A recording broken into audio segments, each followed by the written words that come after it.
We have stigmatized entire communities. We're exporting a whole lot of really bad and dangerous rhetoric, bad research, and unfortunately it's being picked up and amplified in other countries. Harm reduction is still viewed as some sort of radical concept. Why do we ignore countless personal stories and overwhelming scientific evidence that harm reduction works? Never forget the elephant in the room. It's actually such a big elephant that I don't think people can even breathe in that room. It's such a huge elephant. It's the number one preventable cause of death in Australia. So when you are taking a precautionary approach, when you're like, no, we just don't know enough, I just tell them, shut up, because that just I don't know is killing people right now. Starting with abstinence is like asking a new diabetic to quit sugar, or a severe asthmatic to start running marathons, or a depressed person to just be happy. For any other medical condition, we would never start with the most extreme option. What makes us think that strategy would work for something as complex as addiction?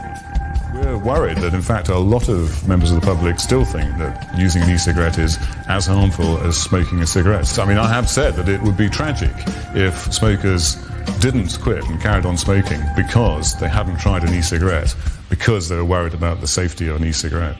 Vaping is a form of tobacco harm reduction. No one is claiming it is the silver bullet that's going to stop everyone from smoking, and I think that's really important to acknowledge. And the people that actually support vaping support it as a harm reduction model. Can you imagine if this was any other kind of poisoning epidemic? What if thousands of people started dying from poisoned meat or baby formula or coffee? We would be treating this as a true emergency. We would immediately be supplying safer alternatives. There would be changes in legislation, and we would be supporting the victims and their families. I am the master of my fate. I am the captain of my soul.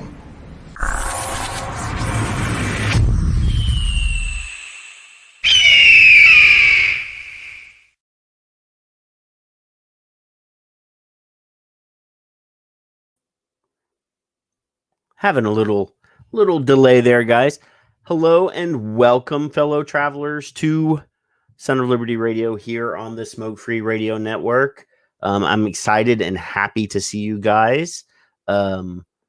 We are actually Kevin-less tonight. Kevin had a death in the family and is not available. He's got things he needs to do, so don't all immediately start tagging him and stuff. He's got a lot of stuff to deal with tonight, so just keep him in your thoughts and prayers, and hopefully he'll be able to handle all the stuff he has to do, and we'll bring him back next week. So we're super excited tonight. We've been doing our damned best to bring content and people that you wouldn't normally see on a vaping show of this type. So, we had Senator Holly Hughes, we've had Dr. Marwa Glover, we had Henage Mitchell, we've had all these amazing people from all over the world come on and talk to us about harm reduction, about science. We had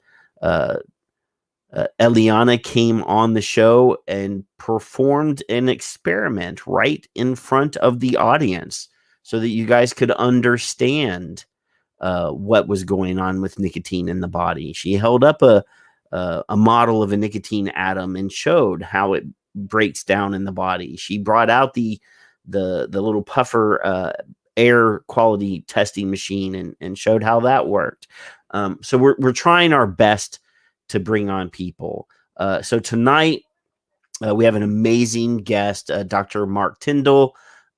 He is a drug policy and a drug harm reduction doctor of public health. He's a professor.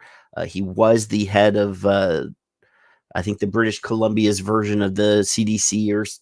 So he'll come on and talk about his credentials. But I just recently watched him on YouTube. If you go back and look on YouTube, you'll find a TEDMED talk that he gave. I invite every one of you guys to go and look at that video after this one, obviously, because I want you to stay here. and hear him talk live with you guys now. So anyway, let's go ahead and bring in Dr. Mark Tyndall, and I'm hoping I'm not saying that name wrong. It could be Tyndall, but anyway, I bet you he will correct me. So hello, Dr. Tyndall. How are you doing? Tyndall's good. Hi, Patrick. Hi. So, everybody in the chat room. Oh, and by the way, Doctor, you can see on the right-hand side of your screen, there should be a little tab that says live comments.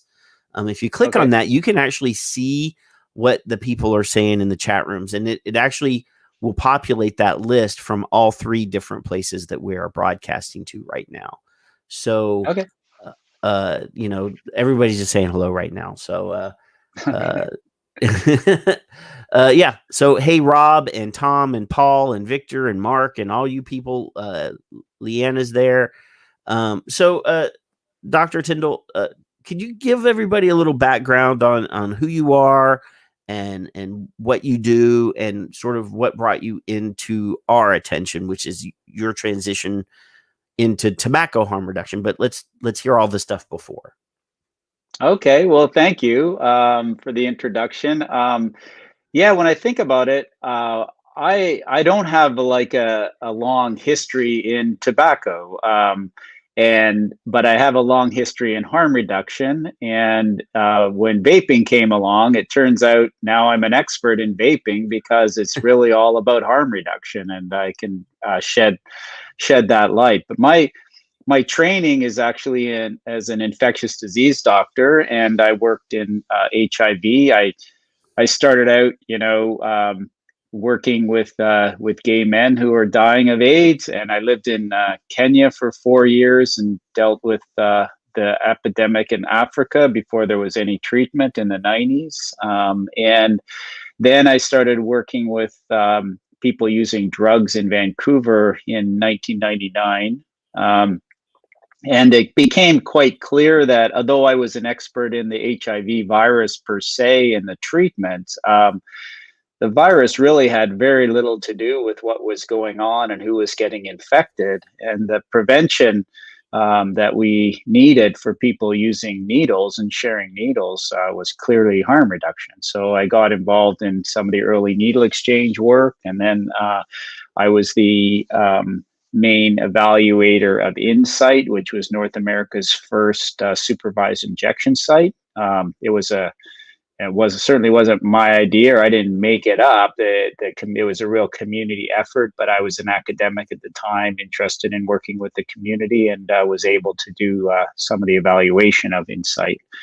And it just kept going from there. So I really became, I was still an active clinician and treated people for the HIV and then hepatitis C, but I became much more interested in drug policy and what we could actually do to prevent the infections in the first place, and how once people got infected, how we could make their lives better, because drug policy was basically killing people and continues to kill people. And my main work right now is with the overdose crisis in Vancouver, and we're in the middle of a hellish time. I have a project that gives out hydromorphone pills through a dispensing machine, a biometric dispensing machine. So that's my latest kind of project down there. But just to backtrack a little bit, I also worked in Ottawa for a few years, and I started a cohort of people with HIV at that particular time. That was about 10 years ago.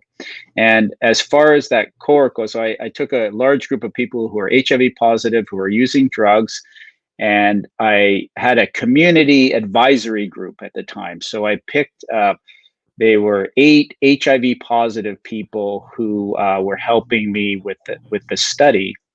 And in the first 3 months of that advisory, I lost 3 people out of the 8 to tobacco-related illness. One person had a massive heart attack and died. And 2 people couldn't come to meetings anymore because their COPD was so bad. And it occurred to me, I mean, maybe it should have occurred to me before, but in a country where you can get treated for HIV, everybody's dying of tobacco. And people who used heroin and cocaine and crystal meth, and the community I was dealing with most, everybody smoked cigarettes. And they couldn't afford to buy even filtered cigarettes. So people were rolling their own and buying like bootleg cigarettes. They didn't know where they were coming from. And basically just smoking to their death. And the heroin and crystal meth and cocaine wasn't killing them like the cigarettes were killing them. So I heard about vaping. Then vaping was just coming on the Canadian scene very quietly, 9 years ago. And so I started encouraging the people in my advisory committee. I bought them, some of them early, like an early vape kit, tried to just see what happens. And most of them liked it. And then I wrote an op-ed in the Ottawa Citizen saying, that vaping has a lot of similarities to the harm reduction approach should be, taken up for cigarettes. And then ever since then, I became kind of the outspoken public health doctor about vaping. So that's too long probably, but that's how I arrived where I am now. Well, I mean, we always everybody knows where the finish line is, but we got to find out where everybody's starting point is, and so yeah, it always amazes me when I see academics and people that are supposedly learned go out of their way to publish untruths or I don't want to say malfeasance, but a lot of these studies, we read the studies and, and the ones that are obviously don't have to be explained to me. It seems like they're going out of their way to find statistics that make their conclusion for them. I think one of the very basics of epidemiology, I've had training as an epidemiologist and done quite a lot of analysis. I mean, the one basic concept is called relative risk, and that explains everything. So all the publications that look at the harms of vaping have to have in the final paragraph, but smoking is so much times worse. And so the famous, UK report about 95% safer. And I don't know how many times I've got into discussions with my peers about how can they come up with 95%. And I don't care if it's 5%, it's safer. I don't want to waste my time arguing if it's 75 or 85 or 95 or 100%. It's relatively a lot safer, and you have to admit that. And they have to admit that. I mean, you take away all the dangerous chemicals from what the cigarette's giving people and make it zero, and then try and tell me, well, could just be as bad as smoking. They like to compare vaping with nothing. Exactly. They don't want to compare vaping with smoking. Exactly. And that's the only thing that matters. And from a harm reduction relative risk point of view, it's pretty hard to look at somebody who's smoking and say that, I don't think vaping's good for you. You shouldn't try vaping because I've heard it's dangerous. I mean, it's kind of a stupid argument. They sort of evangelize, though. They get in their head that looks like smoking, right? So it must be as bad as smoking. Well, the interesting thing to me is if you had to define harm reduction, you'd want to emulate the exactly the same behavior, only take away the risk. If you really like driving your car at like 200 miles an hour on a racetrack, you want to put as many safety features in that car as possible. So if something goes wrong, you won't die. And so you want to give people the experience that they're missing or they don't want to give up as much as possible. So to me, vaping's incredible. Like you're giving people exactly what they want, only better. There's flavors and doesn't stink, and there's you won't fall asleep on your couch and burn your house down. I mean, there's a lot of good things about it, But it does give people the same sort of hit that they're requiring with nicotine, and people blow smoke, and people can use their hands, and it's social. So if you really had to design the ideal harm reduction, you take out the bad things and allow people to really experience what they want to experience without the harms. And so vaping and cigarettes, I mean, that's a perfect, you can't get better description of harm reduction than that. Yeah. Have you seen the film You Don't Know Nicotine yet? Yeah, no, it's really, I mean, that's almost a whole other topic, isn't it? Like how the whole conversation's now gone to, okay, so you're not getting the tar and you're not getting the cancers. We understand that, but what about the nicotine? And then, well, actually, nicotine's probably okay, and at least people get a lot of pleasure. And for people that I deal with often with mental illness issues and very severe social issues and stuff, nicotine saves them. Like they need it. If I was a prescriber as a physician, I'd find, wow, you do way better with nicotine. I should be giving you nicotine. So that's a great, that was a really eye-opening show, and it was really good. Yeah. Yeah, we had Aaron on the, Aaron Bieber, the director of the film, has been on my show multiple times. He's a very dear friend of mine. I've known him since even before his first film came out. But I mean, to watch that and to understand, obviously humans vary biologically. There is biological variety. I've talked on the show multiple times about when I was in college, I did the thing that all college kids, most college kids try. I, smoked pot, and it did literally nothing for me. That my body did not feel the urge to have that chemical in it. But nicotine, alcohol, obviously, I'm Irish. We have to have our alcohol. So when he was discussing the fact that, and I don't remember which doctor was on there, and it was explaining that certain people, that there's a nicotinic system in the body that processes nicotine, and certain people have more receptors than others. Right. It does. There is a population of people that obviously nicotine helps. We already know that people smoke because of stress. They smoke, like you said, because of mental health issues. They smoke because of their poor education or whatever. There are different, and nicotine fills a need. Yeah. So I've been vaping for 10 years, and I've lowered my nicotine level to 12 milligrams, and I've tried less, and it didn't suit me. It didn't satisfy me. I have no desire to go lower than 12 milligram because it fills whatever need my body wants at that level. Yeah. And I feel like it does help me focus mentally. It does keep me on track. It keeps me productive. But we have, a study from last year, they polled actual doctors that work with human beings, and 70% of the doctors in this poll, and these were American doctors, 70% of the people answered that nicotine causes cancer.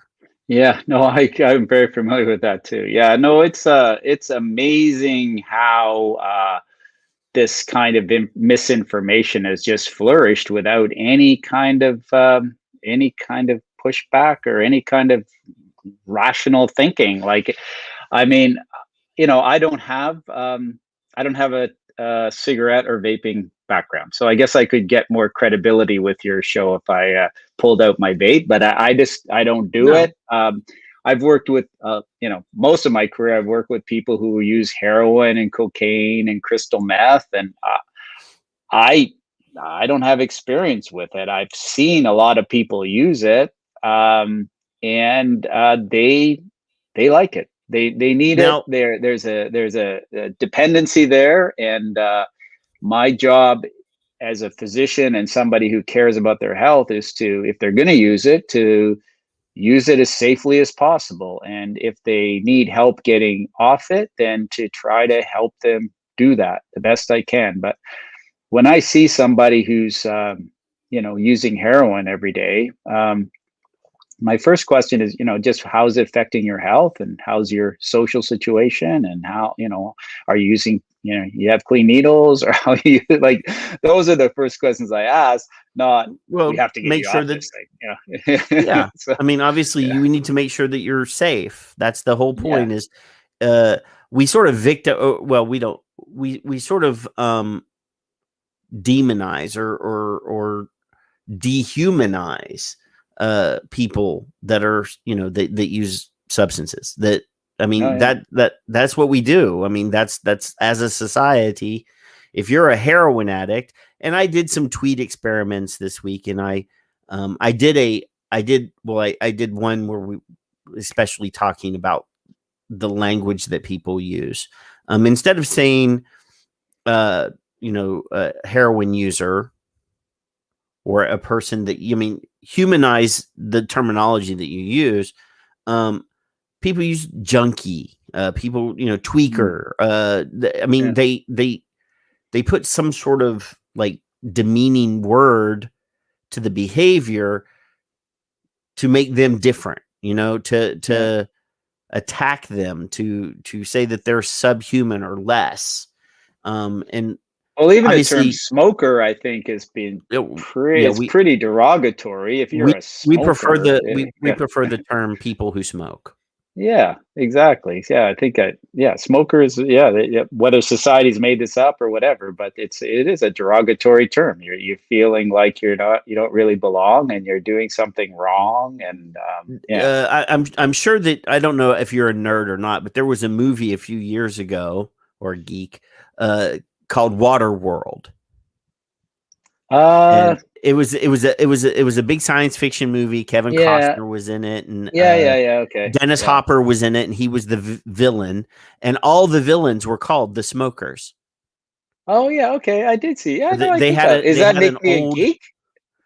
Well, because geeky obviously film? you it's a science fiction film, so yeah, if you're a nerd or something, I don't know. yeah, I mean, the villains of the film all walked around with a cigarette in their hand, right, or in their mouth, and they rode around on the Valdez. This was right after the Valdez oil crash or whatever, and it was belching out smoke. Yeah, they were called the smokers, and that's a little, a little stab. Oh yeah. Well, look what we make people do. Like I lived in Winnipeg for a time. I lived in Ottawa, like the coldest places on earth, and where humans live. And the streets are lined with all these people standing outside smoking because they can't smoke inside. And it's just, it's demeaning. Like they kind of put on display, These smoking areas happen to be like out on the sidewalk where everybody has to watch you, It's even worse. It's even worse if you go to one of those places that has a smoke shack. Ah, okay. It's a little glass cube. Like in the airports when they have them. Yeah. Oh yeah. Lot of, so all the smokers have to go into that glass room. Yeah. And be on display, like you said, in not only smoking or breathing in their own emissions, but also breathing in the exhalations of everybody else in the room. And then obviously absorbing all of the smoke from everybody that's smoking in the room. I think he froze. There you go. I saw you blink. Okay, we're back. Okay, we're back to live. Yeah, sorry. This is not good for a live show when the internet goes down. No worries. We're definitely not quality. We're not attentive or not anal about our that. Okay. That's definitely okay.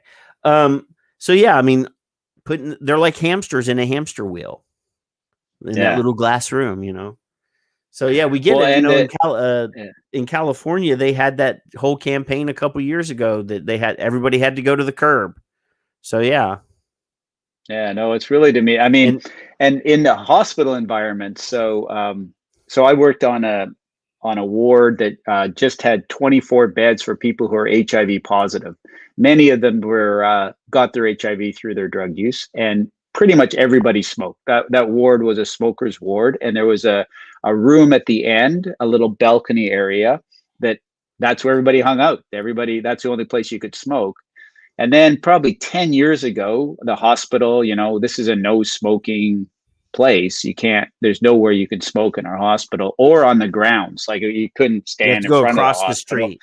Yeah. So the people leaving hospital against medical advice was about 40%. Like I'd go in there in the morning, like I'd admit a bunch of people and they'd be really sick.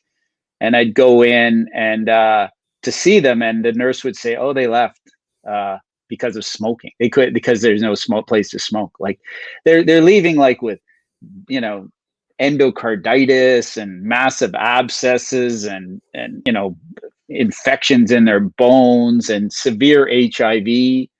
And we thought as a hospital, somehow this is a caring place, that we thought that it was a reasonable thing to punish these people because they smoke cigarettes to the extent that they could just go out and die. Like that was their decision, and I just found that just so unethical. Like this person has a lot on their mind. They've smoked for 40 years or 25 years. Today is not the day they're going to stop smoking. And they're in a bad way. They probably crave a cigarette more than they've ever craved a cigarette. And to make a decision, an arbitrary decision that there's no smoking on our premises is just so unethical. And I fought with the hospital, but I lost. Obviously, across North America, there's probably not a hospital you're allowed to smoke in anymore. But I don't. It's none of the hospitals that I work in. Yeah, it's a crazy. It's a crazy thing. Like, why would we do that? I mean, at the least, I think some UK hospitals now at least you're offering vaping, because that's would be in the UK. The obvious they actually promote it, and there are a handful of hospitals in the UK that actually have vape shops in them. I believe that any hospital on the NHS will allow you to actually vape in the hospital. Yeah, I mean, it's so obvious. Like, what kind of system would we have to take some people who, whether they're like physically addicted or just like the cigarette, like whatever it is that makes them do it, how, when they're sick, is that the time to tell them that you're an asshole, stop smoking, get out of my building? Like, really? That we do that? We wouldn't do that with anything else, but somehow smoking, it's you're an idiot. And when it'd be great to look at that, what happened and how many deaths were caused by the smoking rules at the hospital I worked in. Like, people literally left when they ripped out their IVs, and they left because they couldn't get a cigarette, and how many of those died. I bet there's definitely people, because of some administrators decided that there's no place you can go to smoke. Now, I mean, if you're in a room with 4 other people and you decide to smoke all day, that I can see that could be quite detrimental to other people, but there's got to be some sort of place you can go and do it. And then vaping basically solves the whole problem. So sure, that anybody who comes in as a smoker to hospital should be the first thing they're offered is vaping. I mean, well, and obviously secondhand exposure is one of those things, but we've done air quality studies. We've seen the air quality studies in comparisons with different environmental things. And, all of them show that the emissions from vaping, I don't like to word it makes it sound like cars, but, our exhalations, the ambient vape in the air, when tested, shows literally no levels of anything But the problem is if there's one harmful chemical that exists at microscopic levels, the existence of that, they don't, obviously it's the dose that makes the poison in most cases. They don't say, oh, well, it's safe. That level is considered safe. And if you go to the garage where your car is parked, that you're probably breathing in more harmful toxins on the parking lot area of the enclosed parking structure than you would be in a room with somebody that vapes. Yeah. But you could make it, man. You could make it if people didn't want to be with. But I think you can't do it in Canada because we have a totally socialized medical system, which I appreciate and support. But in the U.S., why doesn't somebody just come up with a smokers' hospital? Well, then the insurance companies would refuse to reimburse. You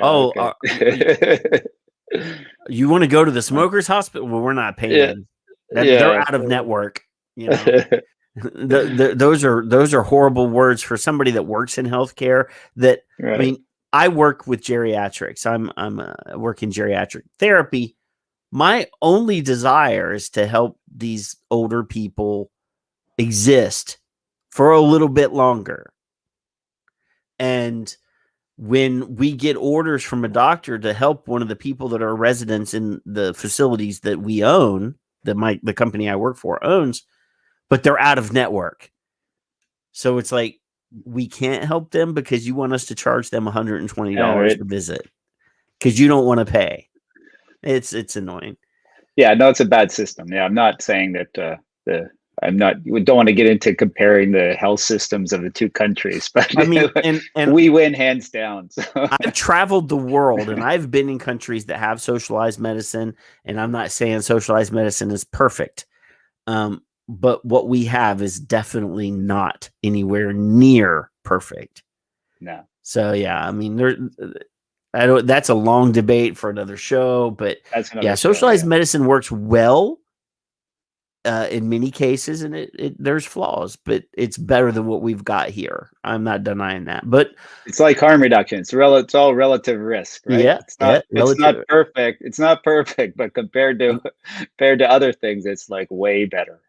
Yeah, and I actually did a show a long time ago on different harm reduction strategies and stuff, and one of the concepts was risk threshold. What is your level of acceptable risk?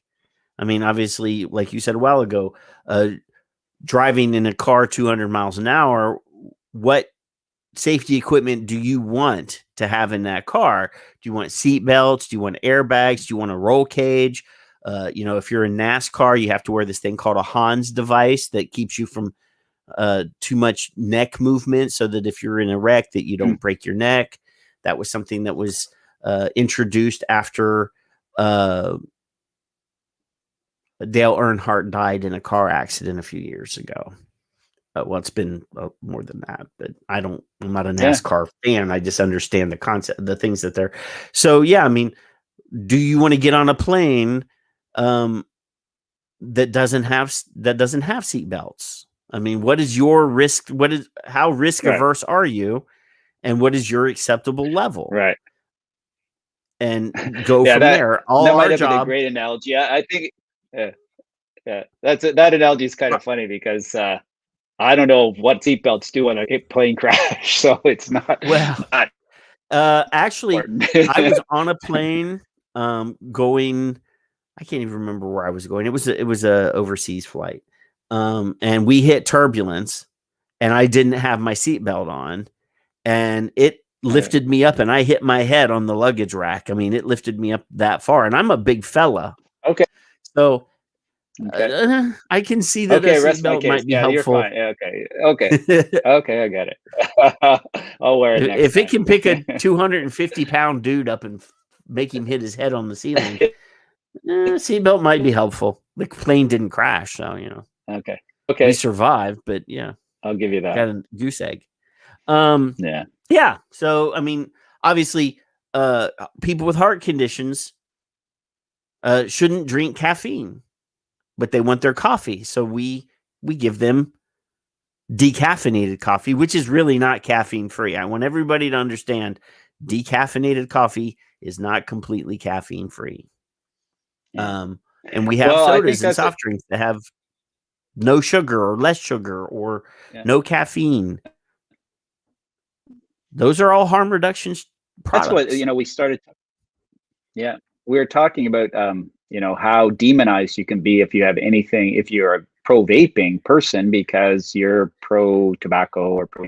But imagine if, if they took a job with Ford Motor Company to help them with their electric cars or something, or like if you, tried to get into solar power or something is going to help the environment. These kind of industries that are highly damaging, when they move to safer products or a safer way to do things, we encourage them and applaud them. And so I don't know why or how evil they've been.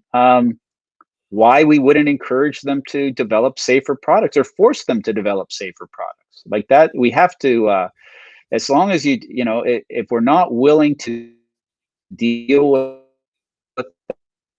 that, all just because we're going to be spinning our wheels forever. Like we really need to get like a global thing, and that's the smoke-free world or different initiatives to say, our goal should be to get everybody. A goal after that would be to get people even on safer products or off the products, or I don't know. But it only makes sense to me what a massive impact we could have in the world. I don't know. If we got 30% of smokers to vape, like it would be amazing. We'd notice a difference in the health outcomes within months, probably. I mean, awfully focus have come. So how many cancer deaths, how many strokes, how many heart attacks? But knowing a lot of people have switched to vaping, I mean, it's it happens very quickly. Your quality of life improves. Oh yeah, I mean, we've had people breathing that were oh, sorry, we had a little dangle clack there, but yeah, we've had people that were 30-year smokers that were severe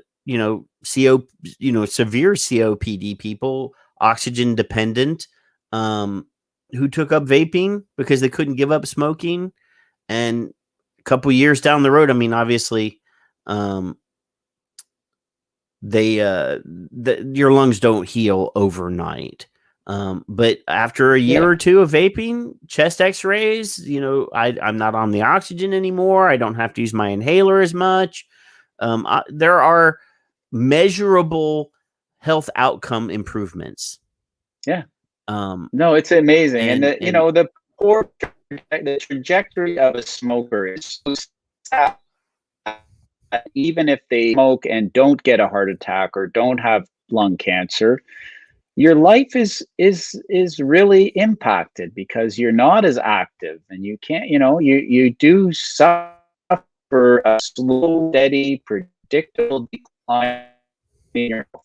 And you can live to your 75 and say, oh, I smoked for 50 years and I haven't got cancer, but your life has been heavily impacted by your smoking. Your health is not as good as it could have been. And just know that.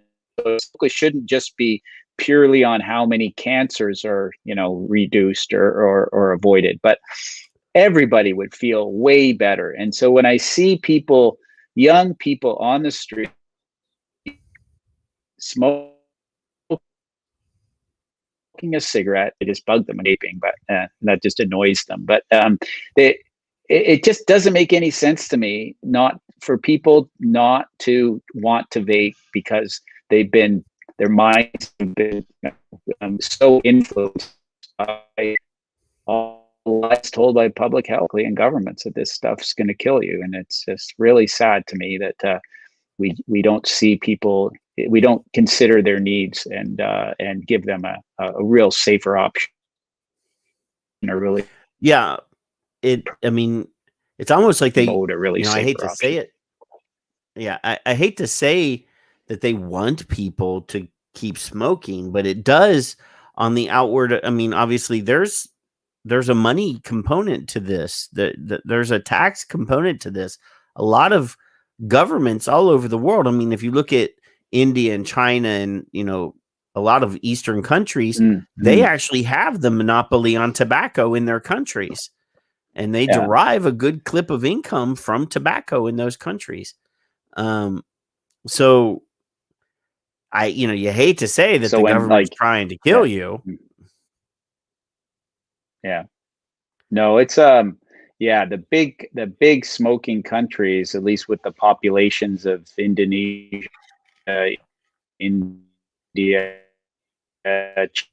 China, they're trying to really have to wonder where where they're coming from, because and governments, who make these policies, like all the policies they make are really based on very short, so they horizon or whatever, and they see no real benefit, because a lot of the measurements are long-term health outcomes, which they won't see a much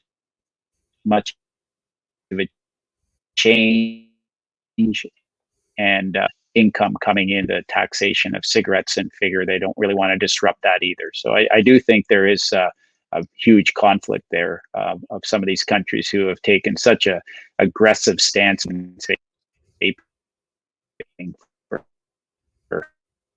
no of the economics. Yeah. Yeah, there's been a couple. I mean, we're having a little audio problems. Yeah, here and sorry there, about but, that. Yeah. Yeah, I mean, it could be, I don't know if it might be my end or whatever, but Tom's asking if we're on 5G. No, we're on 6G, yo. I got my shots.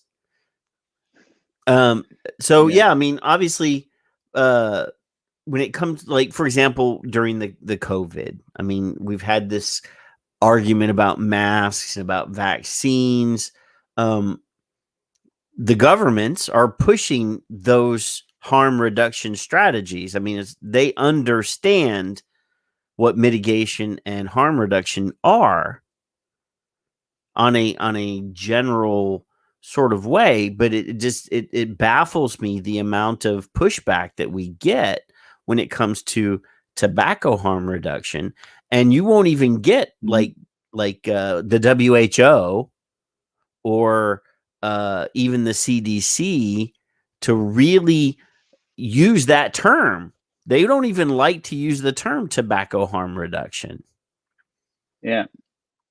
Well, I guess people don't really consider masks harm reduction, but they're clearly that's harm reduction. I mean, yeah, and it doesn't eliminate, it reduces it. So, I mean, again, a mask is a great example of harm reduction. Like, yeah, if you don't want to be exposed to COVID, you don't come out of your house. So, yeah. Yeah. And becoming a hermit is harm reduction, but do you really want to be a hermit? Yeah. No, because you have to live. So you make these decisions, and it's all people have their risk tolerance. I think, smoking is interesting in that it is your choice. Like, it's looked upon as you've made that decision. You've taken a choice, and you go into it with your eyes wide open. And every day you open another pack of cigarettes, that this could be harmful for us. But when it's so I think there's a kind of a libertarian, like, you should have a choice. If I want to drink a case of beer a day, I should make me not to do that. If I don't want to use condoms, I don't have to, like, whatever. People make these decisions all the time. When it comes to smoking, it's the attitude the thing is this secondhand issue, so endangering others around you, and then the health outcomes of this that in Canada, at least, we look upon, we're paying for your bad habit, and your after treatment kind of idea. So looking at behaviors as you're making a decision that affects you, and you should be able to make that decision. Any legislation, so because of the health implications that everybody has to pay for, adds another level of complexity to the stigma, I think. Well, and I mean, obviously, if that's the case, if that's the argument that they want to make, then you should also ask, well, we have an obesity problem. I don't think that the obesity problem might be nearly as high in Canada as it is here, but you have an obesity problem. You have a type 2 diabetes problem worldwide. If that's the case in their socialized system, shouldn't the government also be trying to shut down all of the fast food restaurants and, all of the ice cream stands and all of the healthy or unhealthy choices, places that people make those unhealthy choices? It seems to me that if they're going to use that tactic for tobacco or for vaping, they should also be using the same prohibitionist mindset when it comes to, having Whataburger, or not Whataburger, you probably don't have Whataburger there, but having a supersized or whatever the extra large fries are, but people won't stand for that. No, you could do a whole show about Bloomberg and how much damage we've done shows about Bloomberg caused, but he was there who wanted to cut out the giant soft drinks in New York, and he got hammered for that. Like, people's choice, if they want to drink 64 ounces of Coke, they can. So I mean, people would not stand for that. They wouldn't stand for the government making that choice for them. But if you look in a lot of these places where they put these voter referendums up, like they did in San Francisco, to ban flavored tobacco products or to ban flavored vaping products, the voters voted to enforce their will upon other people. By and large, fairly uneducated people when it comes to this particular topic. Because they've, we've talked about it. 2015, they did a survey. They surveyed the general public, not users of these products, and they said, "Is vaping safer than smoking?" And 70% of the people that responded, "Oh yes, it's safer than smoking." But then they repeated that same survey in 18 or 19, and 70% of the people that responded on that poll knew that vaping was more harmful than smoking. So, well, I don't know in the history of this, whether Valley really did that, really set things back, because people who don't really pay attention to couldn't escape the fact that young people were dying and they associated with vaping. And that's what sticks in the average person's mind who doesn't pay attention to other things. But that survey was before E-Valley. Well, that's even scarier. E-Valley even made it worse. We've seen the damages of E-Valley in our community, obviously, because businesses closed, products disappeared. People had to close their doors and lose their livelihoods because of a misinformation campaign. And even to this day, if you go to the CDC website, the American CDC website, the fact that they've concluded that it was tainted, THC cartridges is buried in the third paragraph. Yeah. And they usually have, because they didn't have the information and couldn't have assessed everybody and didn't get levels on everybody, THC history, that some, it might not all have been THC. Like, they leave this kind of lingering doubt that, nicotine. But from an epidemiology point, it makes absolutely no sense. So we're still having a lot of youth vaping. You know, what happened in a valley was basically a 4-month window in our history of vaping, and leading up to it there was nothing, and then bang in like October, November, and then it ended in January, February. And so from clear that something remarkably changed in that period of time to cause all this chaos. So it to stick to the idea that, oh yeah, it still could be just young people using Juul, you know, and there's cases. So it's so cut and dry, but it did a lot of damage just to the public. And you know, in Canada, the media too is just all over this, and just spouting misinformation, interviewing people who agenda against vaping, and it was really hard to watch.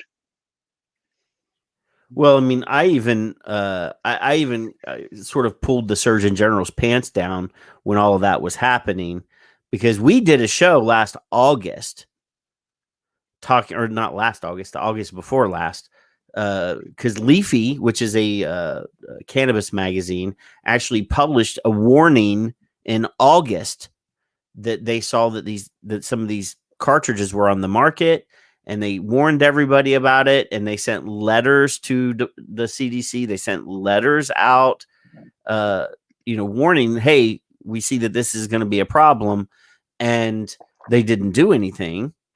And then obviously after it started happening, I questioned the Surgeon General. I said, hey, are you substance abusing these patients?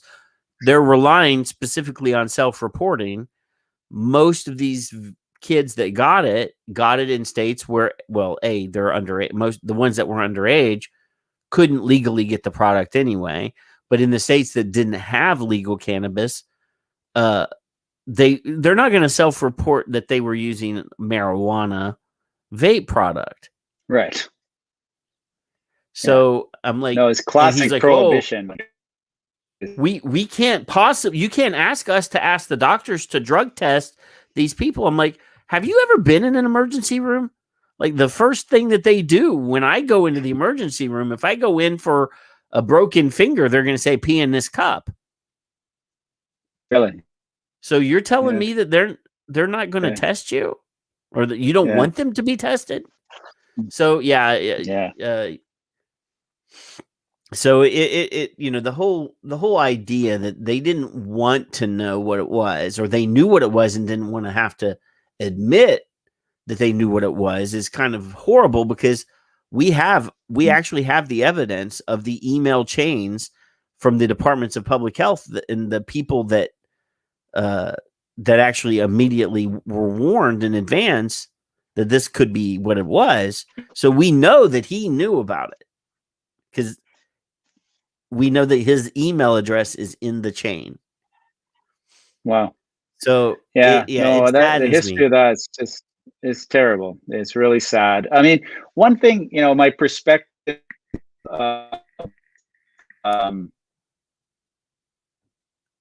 from health departments and public health professionals are trained on primary prevention. They don't really focus much on secondary prevention, meaning that if one kid ended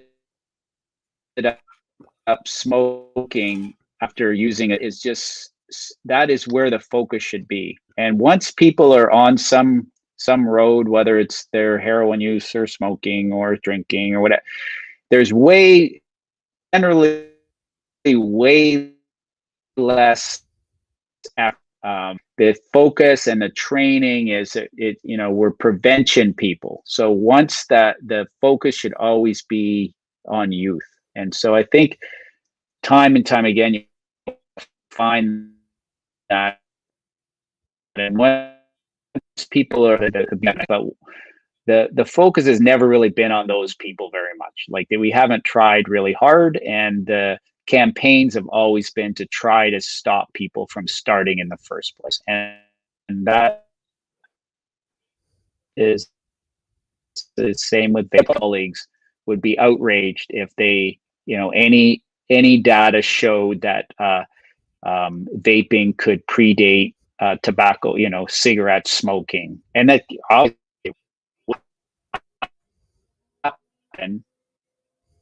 Focus, and they don't really care as much of the 5 million Canadians who smoke cigarettes. It's kind of, they can quit if they want, but our public health focus should really be on stopping people from starting in the first place.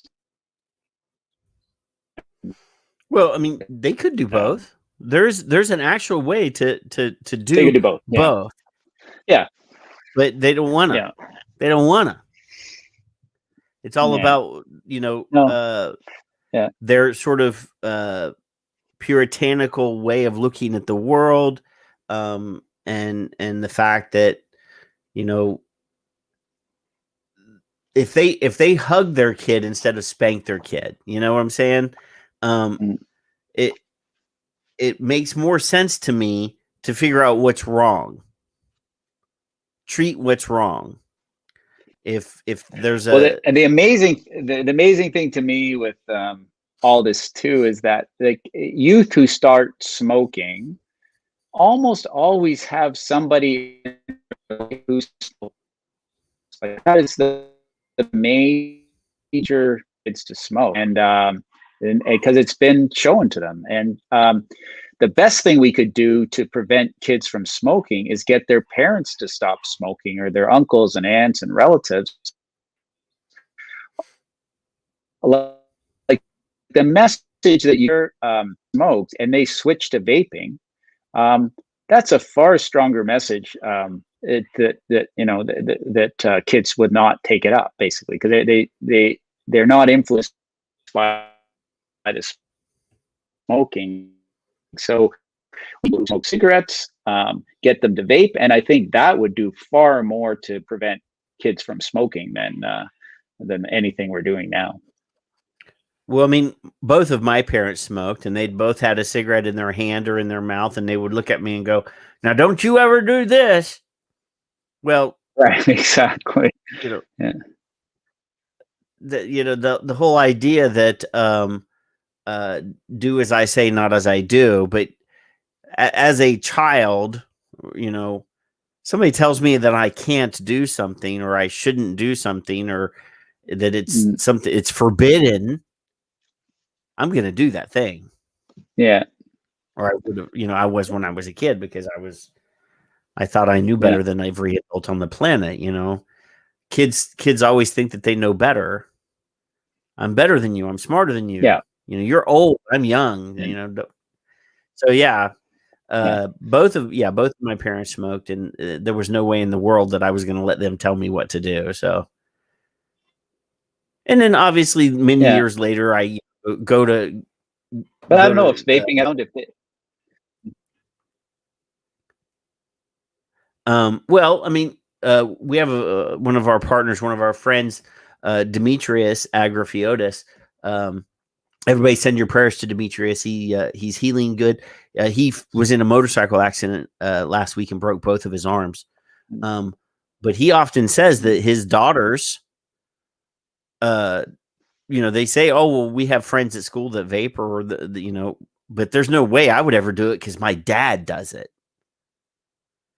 So I'm hoping that, like you said, if we break this cycle, if dad makes it look cool, then maybe the kids won't do it because they don't want to be like dad. Yeah. Yeah. But even if they did, it's safer than smoking. I mean, I don't have children, but I would, and I definitely wouldn't tell them to go vape. But if it came to the point and I caught them smoking, I might have to make that choice. Well, you know what? Here's a vape. If I catch you smoking, I'm going to beat your ass, but here's a vape. Yeah. Well, I mean, and we haven't really touched. Yeah. We haven't really talked. I have 4 kids. I mean, the 3 of them are very much old enough to smoke, and they don't. But we haven't really touched on the kind of socioeconomic issues and who's starting to smoke, and it's really, the people making these decisions, if they have kids, smoke, and so it's the economic divide there that is so obvious, and that it's sad that that's not recognized either.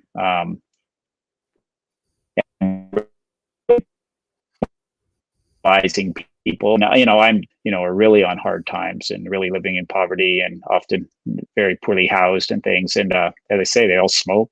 They need the smoke, and so just to continue to vilify them and to give them the wrong information, again, immoral. We should. It's just so obvious to me that they deserve the opportunity. One of the projects that Dr. Glover had when she showed when she was on the show was just getting people that smoked their stories, and specifically asking them questions about tobacco taxes and things like that. And one of the people that responded, I can't remember, I don't have the link for it right now, but it was an older man, and he was on a very fixed income, and he talked about not paying his heating bill so that he could buy cigarettes. When you're in that situation, obviously, when I was younger, I didn't have great jobs all the time when I was going to college, and before I, went into the real world and, had a career and stuff. And if I had lunch money, I might choose not to eat lunch and buy cigarettes instead. A lot of people have to make that choice. And Yolanda in the chat room is actually one of the people that works with Dr. Glover. She says it's called the Voices of the 5%, is the project. It's a research project that they're working on. And there's amazing little interviews in there for people to read. I mean, obviously, her stuff has a lot to do with Indigenous peoples, but there's regular, non-Indigenous people stories in there as well. So it's one of those things we talk about. I just saw a story about a menthol flavor cigarette ban, and obviously they're people of color tend to smoke menthol cigarettes more than Caucasian people. And the Black Caucus is actually fighting the menthol ban because it unfairly targets their populations. Obviously, there's statistics that show that people from the LGBT culture also vape or smoke menthol flavors as well. So, there's definite lines even amongst smokers. Right. And the thing is I don't like to draw those lines. I think that, obviously we need to provide the safest products available. We already know what happens when things get criminalized. I mean, obviously we have all the numbers that you ever want to look at when it comes to criminalization of actual drugs. What happens when there's no quality control, there's no oversight. When you're in the illicit markets, there's nobody there to make sure that what you're doing is as safe as it can possibly be. Well, I think we're just heading into, Canada is just in the middle of this downward trajectory of trying to ban everything and try to eliminate, trying to introduce nicotine caps and flavor bans and all this stuff. And I think we're just at the tip of the iceberg of what damage this is going to do, because as opposed to banning, prohibition of heroin or cocaine, I think people kind of accept, and the public kind of accepts this as potentially very harmful substances, and we really need to really get behind prohibition. Obviously, I don't believe that, but that's kind of the mentality. But people who have vaped and vape flavors for maybe years know that they're not harmful, know that they like them. They're gonna dip into unknown territory. They won't feel that bad going to a dealer in the back alley and getting their flavors because they know it's fine. It should be fine. But then once you get into an unregulated market, all of a sudden it might not be fine. The flavors that you trusted and used for so long, because they were regulated and you knew where they're coming from, all of a sudden are put into a seedy, profit-driven kind of way, and you don't know what you're getting. So they'll, the EVALI thing is just a tip of the iceberg of what we can expect when people start buying illicit flavors and illicit pods or liquids, and or they that's going to cause a themselves. lot of problem. Make it themselves, yeah. So, I mean, I have scales and beakers, and I, there's a couple liters of 100 milligram nicotine behind me, but I know how to do it. I know how to use a calculator. I know how to weigh things out. I know what I'm doing. Yeah. But when you look at here in the States, we had a toddler who came across a bottle of nicotine that was undiluted, 100 milligram per milliliter nicotine, and drank it and died. In Australia, there's a similar situation. I mean, obviously in Australia, they're not allowed to buy e-liquid that has nicotine in it. So they have to add the nicotine themselves. So there are bottles of nicotine all over Australia. Mm-hmm. And they also had a similar story. A toddler saw a bottle and opened it and drank it, and it was undiluted nicotine. Well, it's still diluted, but 100 milligram per milliliter nicotine, and also died. We've had those are the. I mean, there's been another death in the States that was from a mod exploding near somebody's head while he slept in a hotel room. He wasn't actually using the device. It was an unsafe device, blah, blah, blah. Right. But when using the product as described and doing it properly, the safety parameters of this is, I mean, they're amazing. Yeah.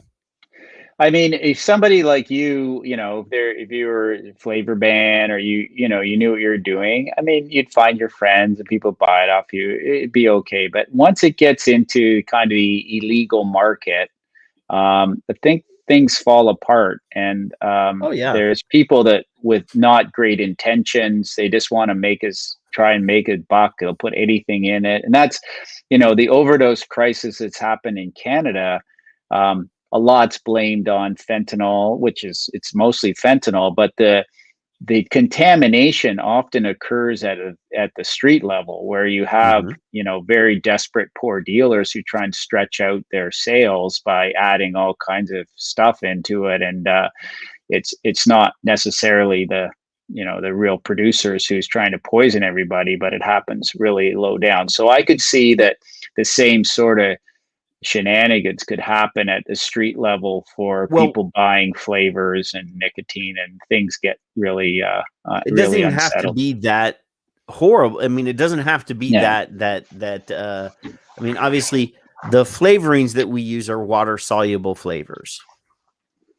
So there's an entire branch of food flavorings and essences and perfumes and things that use essential oils. So something as simple as just picking the wrong flavoring off the market and going and mixing stuff, because obviously we shouldn't be inhaling oils. Then you do get lipoid pneumonia. You do get all sorts of adverse health problems.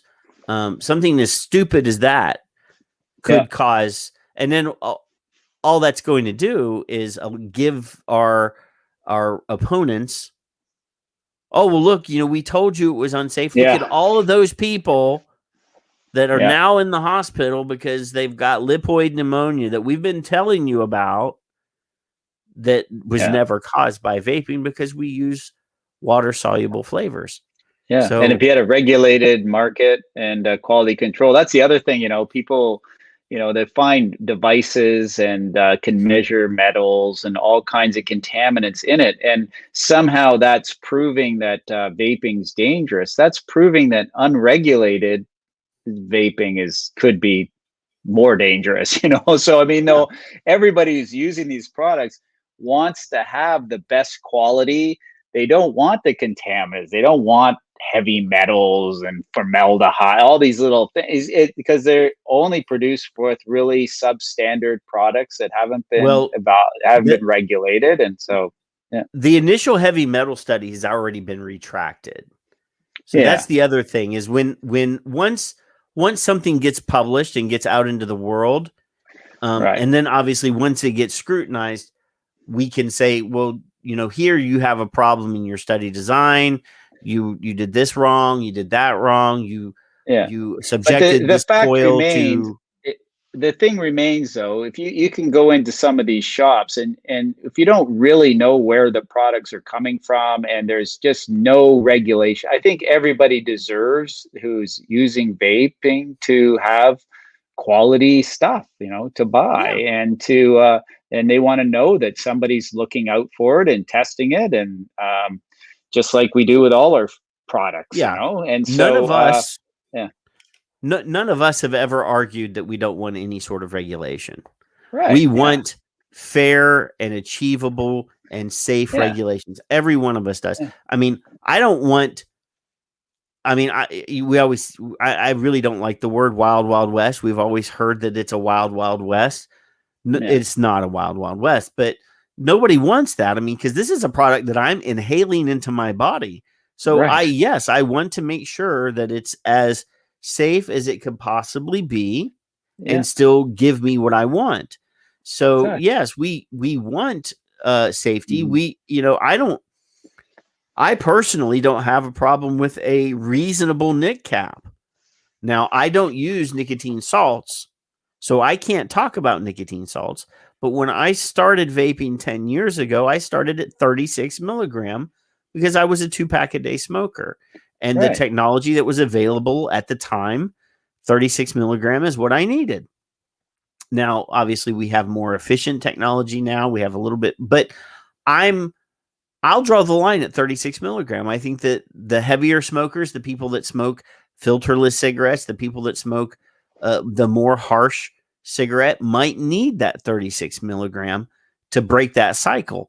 And then obviously they can self-titrate down as needed until they reach the level that they desire. Some people quit smoking with vaping and want to quit vaping. That's, I'm all for that. Some people like me quit smoking with vaping and I enjoy vaping, and I think I need a maintenance dose of nicotine to exist and to, participate in life at the level that I want to. So I think that both options should be on the table. There are people that want to completely abstain, and there are some of us that want to continue to use this, but still, like I said, as safely as possible. So when I see a study conducted by a scientist that I respect or that I know is not selling me a line of shit, I read that, and if it says to me, well, we found that these flavors contain harmful levels of X, Y, or Z, I'm going to take that into account. Now, if those harmful levels of X, Y, and Z are within my acceptable level, I'm going to continue on with my day. But we as consumers and users of these products should be given as much information as possible. Yeah. I mean, the other tragedy is that because, it was considered smoking, it was very hard to do good studies, basically. So in North America, you couldn't get your hands on kind of tobacco related studies very easily. Nobody wanted to touch it, right? It was kind of like all taboo. And so like any new product coming onto the market would have gone through all these studies and rigors and FDA, but vaping didn't evolve like that because it was sort of taboo thing. So we don't have, it's kind of crazy this far into the, widespread vaping that we don't have better long-term studies. We should, if it was a cardiac drug or something like that, we'd have a lot of information by now, but we're still stuck with, so many, millions of people have vaped, and we still have debates about, we don't know enough about vaping. We don't, Well, I think that argument is actually pretty weak. We don't know, because there is a huge body of scientific work on the, that I can get on the internet that are even open, that you don't even have to have, they're not behind a paywall. I mean, obviously there are some doctors, or some of these studies. I mean, if you took all the studies that were paid for by tobacco companies out of it, and you took all the studies that were conducted by anti-tobacco prohibitionists out of it, you would still have a fairly good body of evidence. Yeah. I agree. They don't want. But they don't. Yeah. But the products didn't come on like most products would. So we don't have like the same, nicotine patches and stuff like that. Well, no, I mean, obviously during the, the 1970s, the tobacco companies actually all put money together and created their own tobacco research group to go and testify, in these hearings. Oh, well, here's some scientists, if you ever go to Switzerland, if you want to go to Geneva, Switzerland, and go to the Philip Morris, or I can't remember if it's Philip Morris or RJ Reynolds, Philip Morris's research center in Geneva, Switzerland looks like the Star Trek Enterprise. I mean, it's that high tech. And they've spent billions of dollars building this science center there, and they have huge numbers of PhDs and biochemists and all these people that are on their payroll. So when it comes to churning out science, they have an entire academic group that are putting out thousands and thousands of pages of science, obviously doing product development as well, because they have their heat not burn products out. They have all this other, they're putting out all this science for a purpose for themselves. It's hard for an independent vapor community or industry to do that. Yeah, no, that's exactly my point. So it's, if you're just just interested in the area, it's really hard to get your hands on all the stuff you'd need to do that properly. And it's sort of like what pharma studies are now. I mean, all the new drugs that are brought out there are all sponsored by the companies who are promoting them. So it's the whole industry is quite biased, actually. But, and then they also, any scientist, for example, population or population level studies that have to be conducted for product specific approvals. There's only a handful of doctors that do that in the world. Yeah. And they contract out like years in advance to do these. Yeah. So, for us, for PMTAs and for all that stuff, all that relevant science has to be conducted as part of your application, and the handful of people that can actually do the population impact and all that stuff are already contracted out. And there's a bottleneck at the lab for that. I mean, obviously it also costs more money than any of these guys could ever afford to pay out. But, science is one of those things, Dr. Farsalinos, who's a Greek cardiologist who also does a lot of vaping research and stuff. To conduct a study in Greece costs a tenth what it would cost to do the same study here in the States, because there's also a premium placed on American science versus science from any other credible expert anywhere else in the world, which also seems kind of ridiculous to me too. Do you believe that the PhD here is more valuable than the PhD there? Or do you believe that their lab is not as good as your lab? I mean, why is it that research can be conducted anywhere else in the world at a fraction of the cost that it's done here? Yeah. I don't know, dude. America first. I mean, I love my country. My show's called Son of Liberty Radio. I love America. People may not know who the Sons of Liberty were, but Google it. Okay. They were the founders. I mean, essentially, those were the founders of the country. I love my country, but I also know that my country is not nearly as great as it used to be.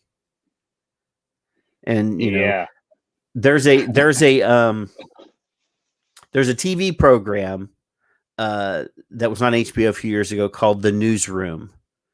And if you watch the first 4 minutes of the very first episode, that is the best 4 minutes of TV that I've ever seen, because he calls everybody out.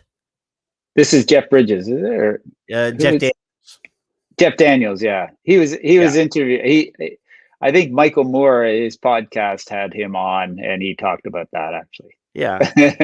In that segment. What makes America so great? And the guy's like, freedom. And the guy's like, there's 800 other countries that have freedom. What makes you think that we're better than them? It's an amazing show. And that 4 minutes, I've played it probably before. I don't want HBO to come after me for playing it again, but I mean, we have this sort of thing that we're better than everybody else, and that's not true. That's a whole other show, I guess. But vaping, but they're super influential. So what happens, with cigarette control and vaping, Canada, it always seems to follow. Yeah. So we're just going along with it. Yeah. I mean, obviously we have international people. We have people all over the world.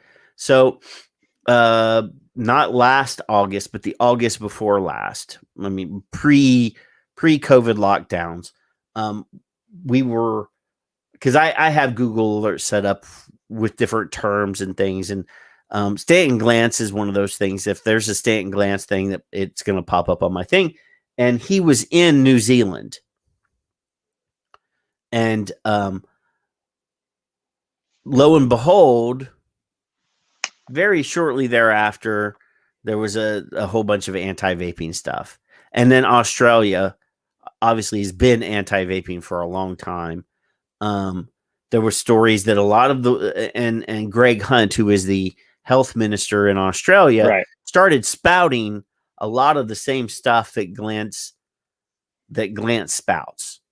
And you're like, oh, okay. So I know he was in New Zealand because I saw that he did a clip. There was an interview. He did it, blah, blah, blah. He was there.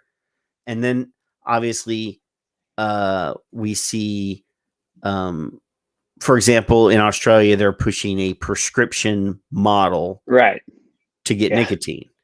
And then here a month ago, we see a state senator in New York State introduce a prescription model legislation.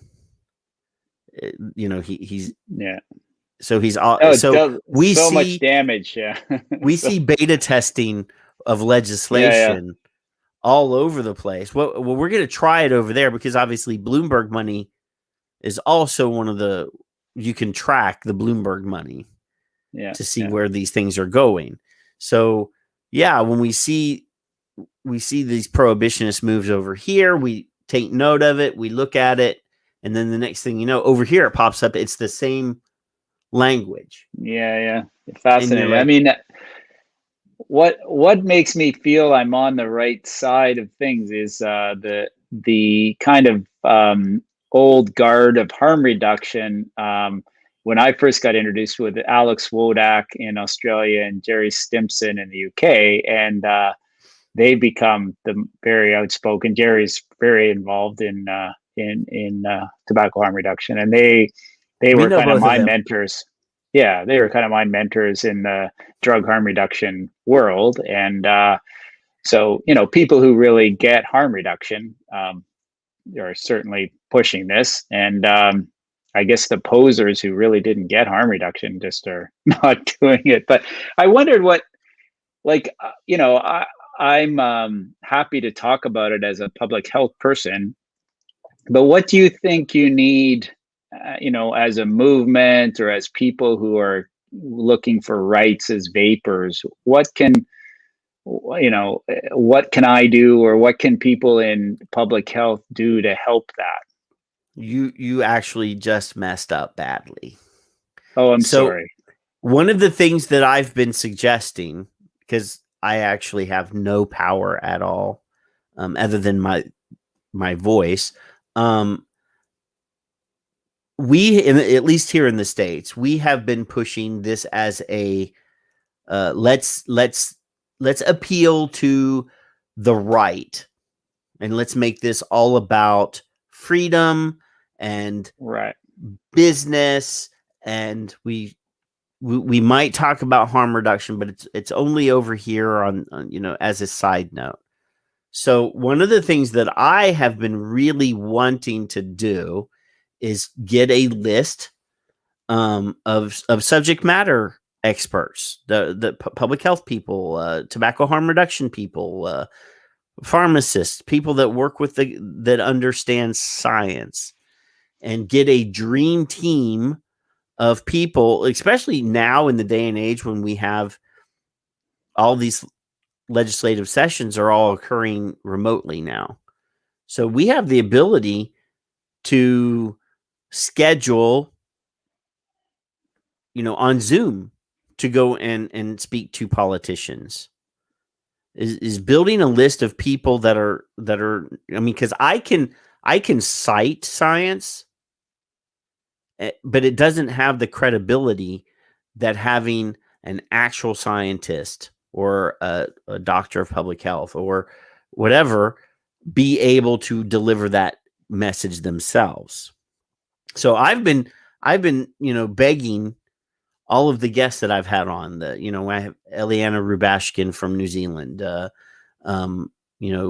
Charles Gardner from New York, Yep. All these different people to say, hey, would you be willing to testify on a Zoom meeting, or to have a meeting over Zoom with a legislator, even before the hearings ever took place, just to explain harm reduction to these people? Because we've never, we have to, here in the States, since the Democrats now have the House and the Senate and the presidency, we have to figure out ways to engage with them because they're in power. And in America, at least, we've ignored them. We've sort of thought that they were our enemies and never engaged with them. So now we have to get meetings with Democratic representatives, Democratic senators, and say, hey, you know what? Here's Dr. Mark Tyndall, who is a harm reduction expert, and he can explain would be a Democrat for sure. Yeah. So that's the thing is that's one of the reasons why, as a drug harm reduction person, like you and Ethan Nadelman from Drug Policy Alliance and all these different people are they're obviously politically liberal. They're obviously Democrats. This technology should be something that the Democrats would understand. And I'm saying that as a registered independent. I don't vote for a party. I vote for the candidate. But it seems to me that we have the opportunity to reframe this entire argument, this entire thing, as a harm reduction product, if we can get their attention. That's fascinating. I think I kind of got that, but I now it's when you play it out like that we're freedom and liberty driven and voters too, and that's our main, business, that is our main push for this, is not a health thing really, or not. And to be fair, we had a lawsuit here in the States in 2009 that sort of prevented industry from making any sort of harm arguments.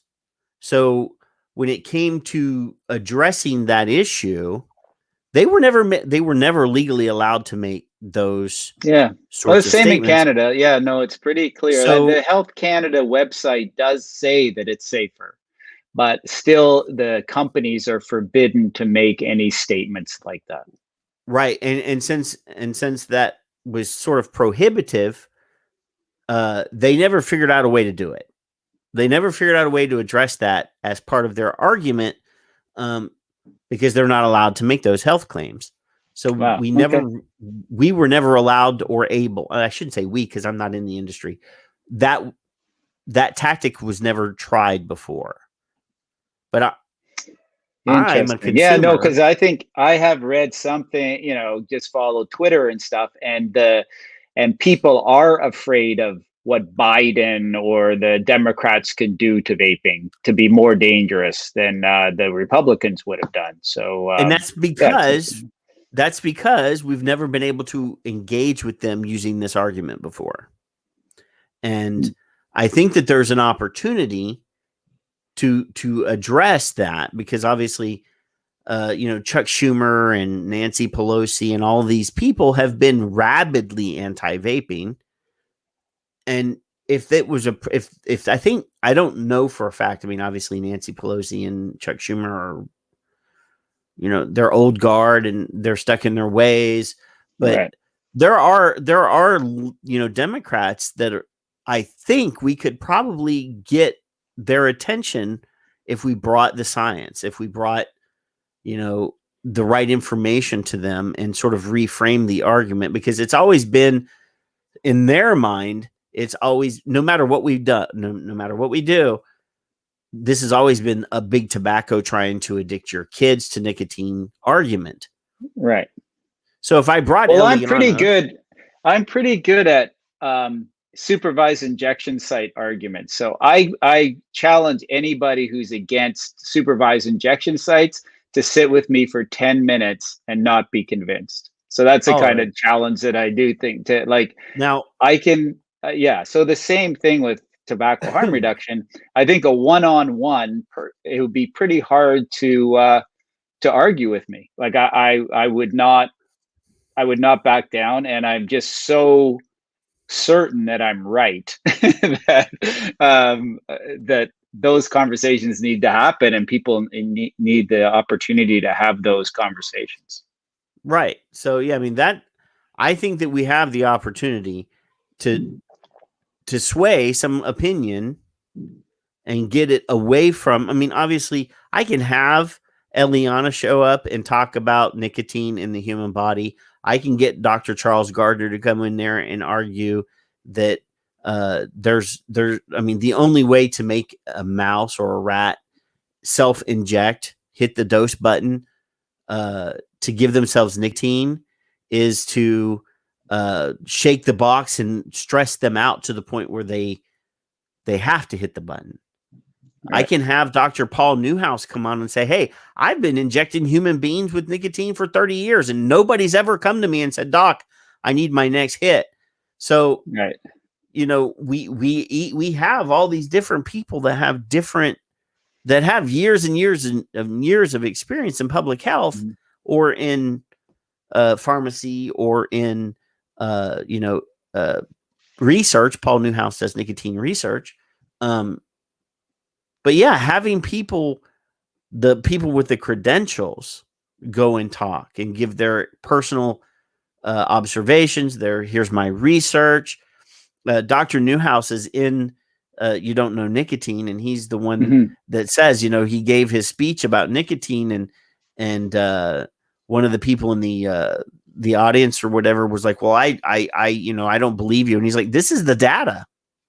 You can argue, you can express an opinion. You can say you don't like my opinion but this is the data. You can't really argue with the data. This is it.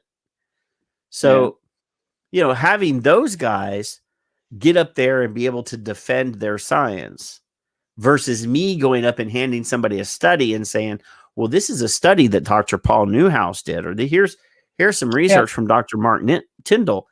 Doesn't really have the same way. So I want to get like Murderer's Row. If you're into baseball, you'll get that reference. I want to get Murderer's Row of scientists who are willing to get into a Zoom meeting and say, hey, here's my credentials, here's my stuff, harm reduction, like you said in the TED Talk. I don't understand how we have all this science that proves harm reduction works, and we're still having to fight. Having that type of engagement is what we need. Yeah. Okay. No, I'm in part of my career now that I think I just need to be an advocate and try and learn, try to take all the things I've learned and try and make a difference. So that's the stage of my career. I'm not going to be writing a lot more grants or trying to do a lot more studies, but I have enough behind me, and I've learned enough lessons, and I feel strongly that my role should be in trying to influence policy and influence people, and that's where it's at. And one stroke of the pen, whether it's flavors or nicotine or banning, like it has massive implications for literally millions of people. Like what you describe, what Stance does, he's basically, writing the death sentence unnecessarily for literally millions of people. Like it's that powerful, and it just shouldn't be allowed to happen. Well, the sad thing is that particular scientist, that particular guy, he goes around the world, and people like just give so much weight to the words that come out of his mouth. And we've already conclusively found at least one, if not more than one, study where he doctored the numbers.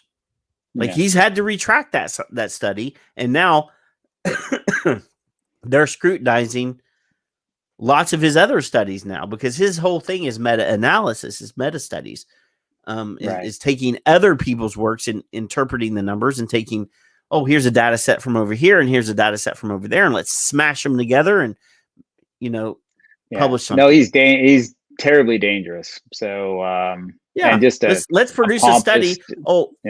Let's find people that have heart attacks that were in this study. I don't care when they had the heart attack. They had a heart attack years before they even started vaping. Don't worry about it. We're going to still include that data. So no, it's really dangerous having guys like that out there, and he's somehow positioned himself because of money and influence. He's allowed to do that, and he brings something like, I want to say, just over $1 billion to University of California, San Francisco every year. Yeah, crazy. He's stepped down officially, I guess, but I don't know what he's. Well, the money's still going to the school, and his name is still on science that they're publishing now. So, he got the Constitution of California amended to include a portion of the tobacco sales in their state to go to his university forever. It's a constitutional amendment. So, I mean, millions and millions and and you people seem to really like your Constitution too. So Constitution matters to you somehow. Like that's all I hear about from you. Well, I mean, every state has one, and then we have one big one, Yeah. But then you keep amending it. Like I don't even get that. What are these amendments for? If it's so good, why do you need to keep amending it? Like that's true. Take it. True. It's not a perfect document by any measure, but it is what we have, and I mean, it is a living document. It's supposed to evolve. Okay. And it's even included in the document. Hey, here's the process for adding stuff that we didn't think of when we wrote it. So, yeah, there's not enough of guns in America. Let's write another. No. Let's get more guns. Let's get more guns. I'm a gun enthusiast. I like shooting holes into little pieces of paper. Great. So, yeah. Okay. Now I don't need massive numbers of bullets though. And I don't need the ability to pull the trigger and shoot 50 bullets, but I still like my guns. Okay, good. I like to eat red meat, and I like to eat deer meat, and I like to kill animals and eat them. So, Yeah, well, I should talk to your Democrats then, because I'm a vegetarian and I've never shot a gun. So I'm like the perfect person to talk to. You would be a godsend. You would be a godsend to them. Because you can, I mean, and I'm sure that you're not the only one, but being able to speak to them, and obviously they, people like, little alphabets behind their names. Here's my credentials, people like to have that. I mean, I have some that I don't, when I sign my paperwork at work, I have to put my credentials at the end. But me going up there and giving scientific testimony doesn't carry the weight.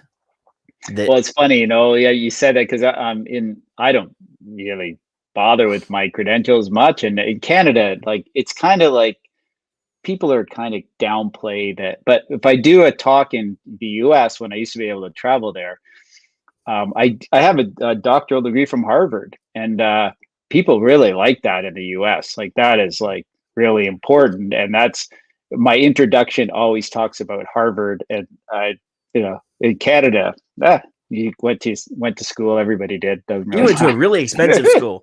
I went to a really expensive expensive school too. I mean, I went to Tulane University, which is not. It's kind of like the Harvard of the South. Okay. Yeah. It's it's in New Orleans. It's a prestige here in the South, at least. When you say you went to Tulane, that's like the Ivy League version of Southern University. Good. I paid like $18,000 a semester to go to school there. So, and that was 1990. So that was a long time ago. But yeah, I mean, people like that. When you say, like, if I tell people I have a master's degree from Tulane University, they're like, what? Oh, really? Tulane? But Mark's List, have you not been listening to what I've been saying? This is what I'm doing. Mark's List says, we can't afford to get experts like Dr. Tyndall into hearings or face-to-face with policymakers, or for whatever reason. Why can't we organize a group of them to be ready to testify remotely or have written correspondence ready to send where it's needed? That's what I'm doing. That's essentially what I'm trying to do, is build a dream team of, I don't want to say, experts, but yeah, experts, subject matter experts in different areas that would be willing to provide either, written correspondence, a written thing, or, show up in a Zoom, because COVID has allowed us a lot of people, a lot of states and a lot of countries have had to adjust the way they accept testimony now because of all of the social distancing and and I think that even after COVID happens, I think that they're going to continue to use it. Oh yeah, no, the world's changed for sure. But I do, it's very, again, I keep thinking about your approach to things, but a more pro-health government should totally wrap themselves around tobacco harm reduction. Like, why it totally makes sense to me. They should be trying to improve people's health, and there's not one intervention that they could think about that'd be better than promoting vaping. That would be the health intervention that they could do that would really make a huge difference across the board in people's health. So yeah. So yeah, I mean, that's the whole thing. Obviously, like you said earlier, their whole approach is, well, we have to prevent kids. I mean, their whole focus is always on saving the children. Right. We save the children by saving the parents is one of the things I've done memes. You want to talk about saving the kids? Well, let's make sure that they have a mom and a dad. Yeah. And let's make sure mom and dad have a good quality of life so that they can be good examples to their children. Yeah. So yeah, I mean that's one of the amazing things that they've ignored, is that when mom and dad can spend more time with their kids because they can go out and play in the yard and enjoy life with their children because they're not wheezing. Yeah. That alone is a benefit. Yeah. And buy their kid, get their kids in sports instead of spending their money on cigarettes. I mean, there's a lot of, real excellent things. You could make a case that it's really the parents that are going to have the biggest impact on protecting the kids. And it's not making vaping illegal in high schools that is going to really do that. So, well, hanging signs up in high school bathrooms about vaping, showing PSAs with puppets and cute animals, all that's doing is actually introducing these kids to vaping. Yeah. The Truth Initiative. We haven't learned anything. And the vaping statistics, again, the relative risk idea, they don't compare, kids who have tried vaping in the last month with kids who have tried alcohol in the last month, kids that have tried marijuana in the last month, kids that have had sex for the first time in the last month, like all the other things, the taboo things. Vaping is still way below those other things for the most part. But I'm not sure positive. About, I'm almost positive that I just saw a tweet today showing the vaping numbers of once in 30-day use is down as low as it was in 2015, which is one of the lowest years. Obviously, I think E-Valley and a lot of the bad stuff in the news, which really hurt us, also drove youth usage down. So I think that the new numbers, and I can't remember if it was Charles Gardner or somebody else that actually tweeted it earlier today. I think it's 4%, which is not an amazing. epidemic. Yeah, definitely not an epidemic. That's not an epidemic. And I think there's I think E-Valley definitely put a scare, but I think the novelty wears off after a while, right? I think Juul was a cool new thing to try. And there was there's things that come and go in style and fashion. And I think Juul kind of set off that for a while, but it doesn't have a longevity. I mean, those kind of trends kind of come and go and pop up and stuff. So I think the natural history of this trend was bound to slow down, and I think E-Valley may have accelerated it, but yeah, here it is. Never going to be. Yeah. So it was Clovis that actually posted this, but yeah. This is from the 2020 National Tobacco Survey. I haven't seen that. Yeah. So 13.4. This is like one-time use or last 30 days is down to the 2015 number right in here. And then daily vaping is 4%. So that's habitual use or obviously daily vaping would be, I do it every day. So yeah, current past, this is once in the last 30 days is, the criteria for that yellow line, and it's 13.4, but the number for daily users is only 4%. And when you think about the harm that does, some kid who takes a puff of a flavored nicotine thing once a month, like, I don't know, stubbing your toe would be worse. I mean, it just really is not something to be terribly alarmed about. So no, but it's the day drinking soccer moms that have a lot of money. Yeah.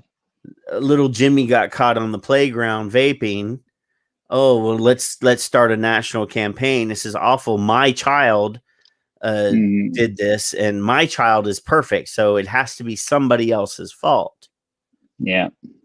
So, I don't want to get into the personal responsibility part of this discussion, but yeah, I mean, if a kid gets caught drinking a beer, we don't we don't go and try to ban beer. No, he's probably most parents would just kind of get a chuckle out of it, I knew that would happen. So yeah. But obviously, they're vaping a fruity flavored pod. Oh, well, that's the worst thing ever. Let's destroy an entire harm reduction miracle. Yeah. Let's subject another 480,000 people that die here in America every year. I don't know what the world international number is, but millions of people smoking affects adversely every year. Let's not take that into consideration at all. Yeah. That doesn't even belong in the equation. We produce products and sell products, billions of products in the world that reduce some sort of bad thing, whether that's, here's an EpiPen because your kid might have a peanut allergy and want to eat peanuts. I have a friend who is allergic to shellfish, but loves shrimp. Now, I don't particularly support his choice to walk around with an EpiPen and eat shrimp until he starts swelling up, but he does it. Okay. Yeah. He does it. We force car manufacturers to put seatbelts into their cars to reduce the harms of automobile accidents. We put up traffic lights to control the flow of traffic and to reduce accidents. We've embraced harm reduction in every aspect of our lives. But this one thing, no, we're not doing that. Yeah. And I mean, obviously, there are still people that are, religiously anti-safe injection sites or needle exchanges. One of the reasons why our ex-Surgeon General was on my hit list was before he was the Surgeon General, before Mike Pence, who was the governor of Indiana, became the vice president of the United States. He was the governor of Indiana, and Jerome Adams was the head of Indiana, the State Department of Health in Indiana. Oh, okay.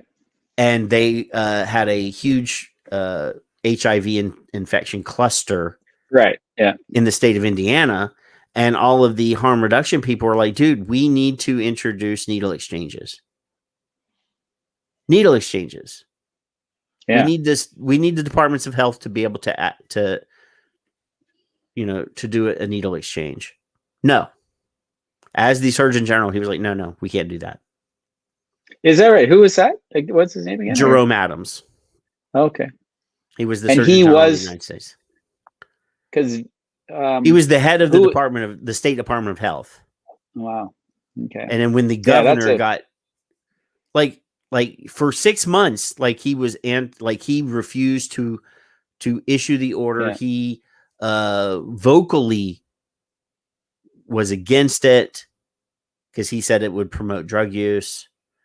And then obviously the HIV cluster got to a certain point, and then they sort of had to finally accept. And I'm just like, and this is the guy that you chose for this job. He's an anesthesiologist. Just like, I mean, I work in healthcare. My experiences with anesthesiologists have all been, by and large, they've all been really fun people to hang out with, but they also know every off book usage of every medicine that's ever thrown in front of them. I'm just like, wow, I didn't know that medicine also did X, Y, and Z. Oh yeah, it does this is, and he knew, they all know like what the best drugs are. I'm like, half the time they're over there passing gas to themselves or something, Yeah, they won't admit that.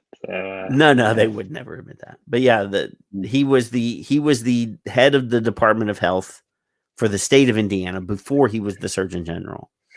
Yeah, no, that was a terrible thing that happened there, and totally unnecessary. And I think we'll look back on vaping, and hopefully the reason will prevail, and we'll look back on all the wasted years and how disallow giving, and as your kind of freedom angle to this. I mean, at the end of the day, public health has the really has a duty to give people the right information and allow them to make some decisions, and to go out of your way to just ignore the obvious, to me, and keep perpetuating this story is it's just very unethical. It's very wrong, and we'll look back on this, and it saddens me when public health people, like, for example, Yvonne is asking about Dr. Glover in the chat room. Dr. Glover's Twitter has been locked. She's not allowed to use her Twitter anymore because somebody made enough noise about something that she did, or one of the papers that she published, or whatever. I see, different ways that when somebody that's in public health actually steps out of line and goes against the masses, or the people that are on payrolls of Bloomberg or whatever, people step out of line, and that nail that's poking out, what do? They hammer that. Yeah, no, it's a dangerous thing to do that. The public health, I think, of all the kind of streams of medicine, are very very aware of communication and keeping on the same page, and making sure COVID's quite a good example of once the decision's made, everybody has to fall in line and do it. And not stepping out of line is dangerous for sure. Right, and what's really funny to me is they can cancel, and I don't want to get into the cancel culture thing, but they can make a big deal about somebody stepping out of line if it goes against the norm, or if it goes against the majority, regardless of how sound their research or science is. But then, obviously, we had Anthony Fauci on TV a year ago saying nobody should be wearing masks. And I was tweeting at the time, everybody put your fucking masks on. Surgeon General of the United States is getting on an airplane, and he's like, thank God nobody's wearing masks. I'm more concerned about getting a cold and whether or not the guy in front of me tries to recline his seat than I am of COVID-19. Yeah. And I'm like, I don't have a PhD, but I work in infection control. I work in healthcare, and I can tell you, if it's a respiratory disease or a disease that's spread via respiration, droplet or airborne, either way, a mask will reduce infection. Yeah. No, the messaging was really messed up at the beginning, but for reasons I'm not sure. They don't get a smack on the wrist for saying it, but people say something that steps out of line of the normal, and now all of a sudden, we got to cancel them. We got to block their Twitter account because they said something I don't like.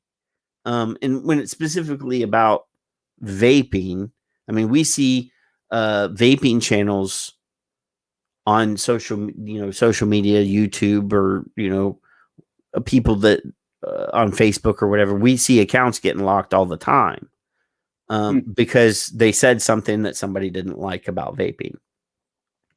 I'll be more careful. Yeah, Dash Vapes, which is a Canadian retail chain, have a very good informational channel on YouTube. Yeah, not particularly promoting specific products or anything like that, but their whole channel got yanked. And they had a very well produced videos. And they broke a rule somewhere. They found a video 4 years ago that didn't follow the current terms of service, and they used that as a reason to pull the channel. Oh, okay. I haven't really followed them, but I did. Yeah. I have seen some videos. So they're very good and educational. And So yeah, I mean, yeah, we have to be careful. That's why we don't promote any products. We don't show any labels. We don't do any of that on here. All we do is bring information. So yeah, it's just sad to me that we have to fight so hard for something we know. And everybody, I mean, I've even had public health people come on and say, well, there's a public health guy from Australia who's a doctor. He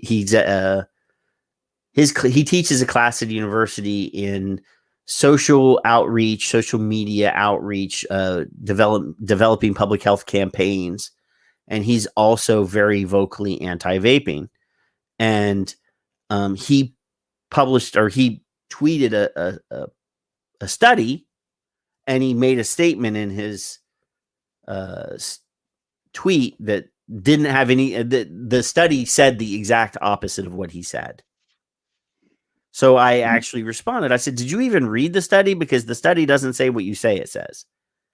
I said, "This study basically says that vaping is as safe as breathing normal air." And he said, "That study doesn't say that." I said, my synopsis of the study is more accurate than yours is. But this is a guy who teaches at a university in Australia in social media campaigning and developing informational campaigns, public health campaigns. And he can just say whatever he wants and people will give it gravity just because he has a credential. And people will not read if you tweet something, you can put a link to anything. Nobody's actually going to click on that link and read the full study. So for sure they're not. I mean, that is so sad to me that a professor, somebody that teaches at a university, would or could do that. You'd be surprised. Well, no, I'm not surprised, but it just hurts me. It hurts me that we give these people a stage, and we sort of, as a society, we're trained to accept whatever it is that they say because they have those credentials. Yeah. No, I think substances are really, that people are not really open to.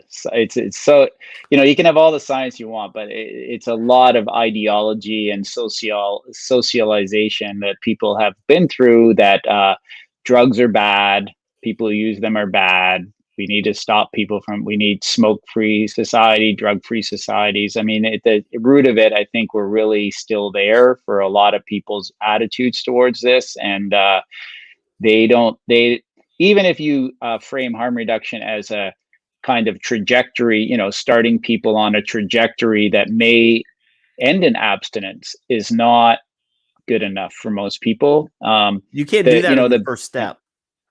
We have it all backwards. So abstinence may come if people choose to do that, and but they're not going to start there. And so starting people on this idea that just stop is just doesn't work for people. We know we have so much history of that, and to me, harm reduction is just setting people on a different trajectory, and keep it in. In case of fentanyl poisoning, it's keep them alive, and then. If your whole goal is to recover and become drug-free, I think that's an option for some people, and they may take it. But again, a lot of the criticism of some of the vaping studies about cessation, people really focus on cessation. Well, in a year, people are still vaping. They obviously doesn't work. Well, no, the whole idea is to get people vaping. It was not like vaping cessation. Wasn't the idea at the beginning. And as you explained, some people may end up that way, and they may decide to do that, and that's fine. I'm not at all. People sometimes when I'm into promoting harm reduction, that I'm promoting drugs or something. I mean, I've seen the very worst that drugs do to people. I mean, I've seen a lot of people die because of their drug use. I'm not at all promoting drugs. I've seen a lot of people die of cigarettes. I'm not promoting tobacco or like that. I'm just totally at the opposite end. I'd like people not to do that stuff. And, but I'm realistic to know that if I just make an ideologic statement that these are killing people and they have to stop, it helps nobody. Like it just doesn't work. We've shown that. So you have to give people a way out, and a way out of what they're doing, and they can, that trajectory for them may, you know, for smoking, it may end that they vape till they die, and they never step off that. That's their But trajectory.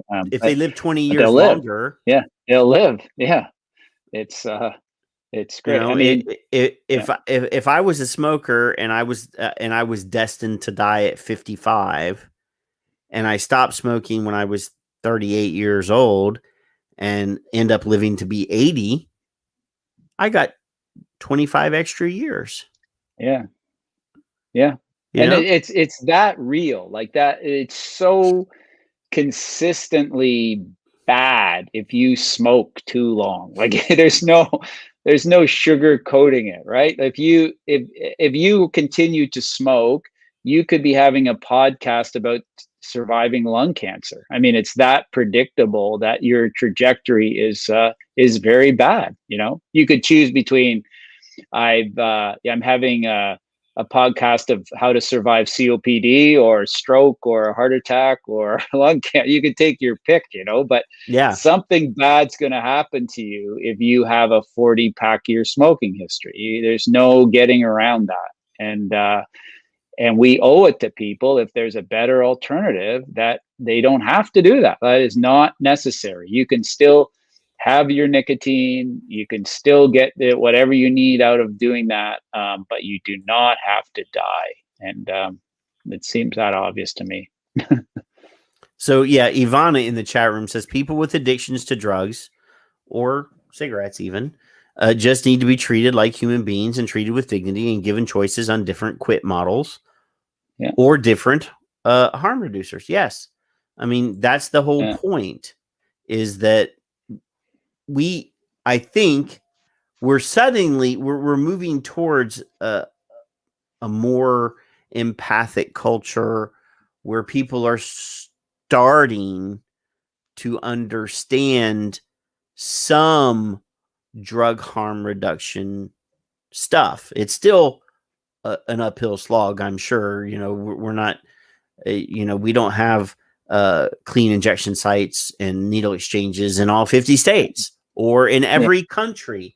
We still, you know, obviously we have, I don't know if I want to talk about this. We have essentially a dictator, a president in the Philippines who has essentially made it legal for people in the community to kill their neighbor because they're drug users. I mean, there's been somewhere around 6,000 extrajudicial killings in the Philippines. I know. I mean, my wife is from the Philippines, so everybody knows I'm sort of near and dear. The Philippines is one of those places, you know, and the thing is he is heralded. This guy in the Philippines is held up as a hero, but there's no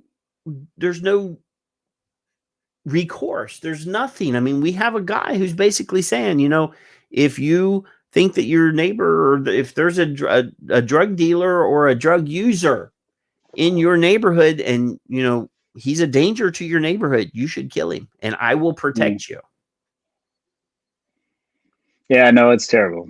So, but, I mean, there's bright things happening, but it's not all bright, and it's still not widely accepted in every country in the world. I mean, obviously there are still, you know, countries in Southeast Asia that if you're a drug user, you got a target on you. If you're a drug dealer, you got a target on. I mean, obviously I'm not promoting drug dealing, but you know, I mean, we are still not the better angels of our nature have not taken over everywhere.